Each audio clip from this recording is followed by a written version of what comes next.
तर विधान परिषदेची शपथ घेतल्यानंतर पंकजा मुंडेंनी माध्यमांशी संवाद साधलाय। आरक्षणाबाबत पवारांनी आपली भूमिका मांडली पाहिजे असं वक्तव्य पंकजा मुंडेंनी केलंय। तर पवारांना प्रदीर्घ अनुभव आहे आणि त्यांची भूमिका जाणून घेणं हे अत्यंत महत्त्वाचं आहे असं देखील पंकजा मुंडे यांनी म्हटलेलं आहे। तर सर्वपक्षीय नेत्यांनी देखील आरक्षणाबाबत आपली भूमिका मांडावी असं आवाहन पंकजाताईंनी केलेलं आहे।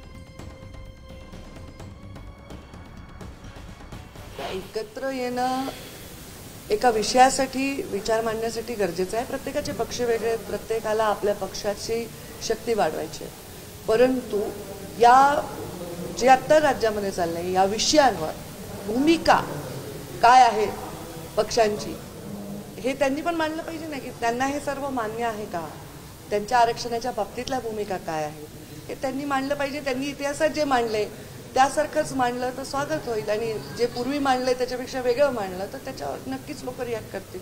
त्यामुळे त्यांच्या सगळ्यांचे मांडणे हे फार महत्त्वाचे आहे। सगळ्यात प्रदीर्घ अनुभव असलेले नेते आहेत शरदचंद्रजी पवार साहेब आणि त्यांची याबद्दलची भूमिका काय याच्याविषयी महाराष्ट्राला नक्कीच उत्सुकता आहे। तर नवी मुंबईतील उरणमधील हत्याकांडातील मृत यशस्वी शिंदेचा पोस्टमॉर्टम रिपोर्ट आज येऊ शकतोय आणि या पोस्टमॉर्टम रिपोर्टमध्ये धक्कादायक खुलासे होऊ शकतात। शवविच्छेदन अहवालातून मृत्यूचं कारण समोर येईल।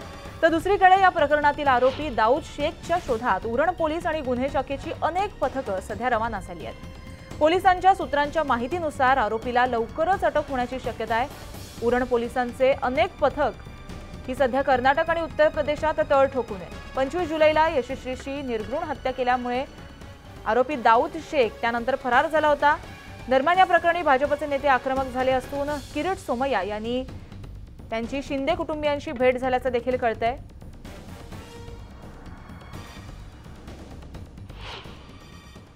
यशस्वी शिंदे त्यांच्या परिवाराचे माझे मित्र आमदार महेश बालदी सोबत समवेत आम्ही भेट घेतली। त्यांच्या परिवाराला आम्ही स्पष्टपणे वचन दिलं आहे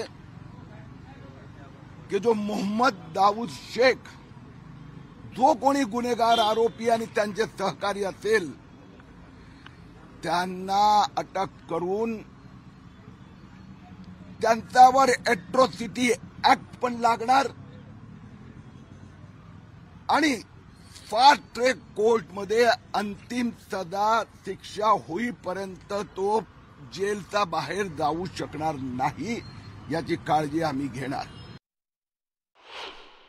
पोलिसांनी आरोपी आयडेंटिफाय झालाय, आरोपीला शोधण्याकरता टीम गेलेले आहेत आणि लवकरच आरोपीच्या मुसक्या आवळल्या जातील असं पोलिसांनी सांगितलंय। त्याच्यामुळे येत्या बुधवारपर्यंत आम्ही पोलिसांनी आमच्याकडून वेळ घेतलाय, आम्ही त्यांना दिलाय आणि बुधवार नंतर आम्ही रस्त्यावर उतरणार आहोत। बेमुदत उरण शहर बंद राहणार आहे, ही सर्व प्रक्रिया चालू आहे। पण जी माहिती पोलीस देत आहेत त्याच्याप्रमाणे पोलिसांना यश मिळेल अशी आशा त्यांना आहे आणि थोडा वेळ त्यांनाही द्यायला पाहिजे। लेजिटिमेट टाइम आम्ही त्यांना दिलाय। तर याबाबत आपण अपडेट जाणून घेतोय आमचे प्रतिनिधी दिवाकर सिंह यांच्याकडून।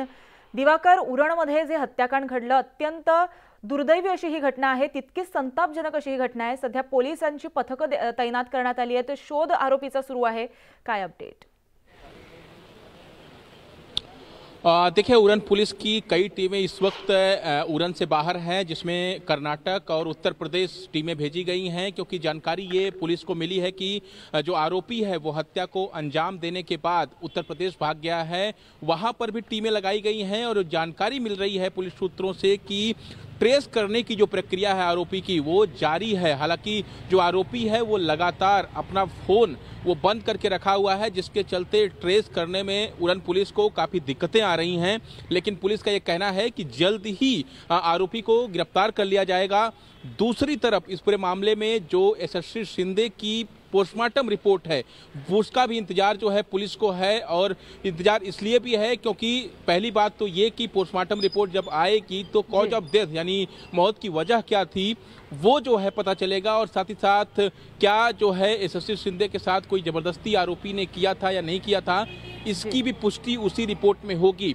उस रिपोर्ट का इंतजार जो है उरन पुलिस को है, और जानकारी ये मिल रही है कि आज शाम तक पोस्टमार्टम की जो रिपोर्ट है वो उरन पुलिस को मिल जाएगी। कई सारे खुलासे उस रिपोर्ट में हो सकते हैं।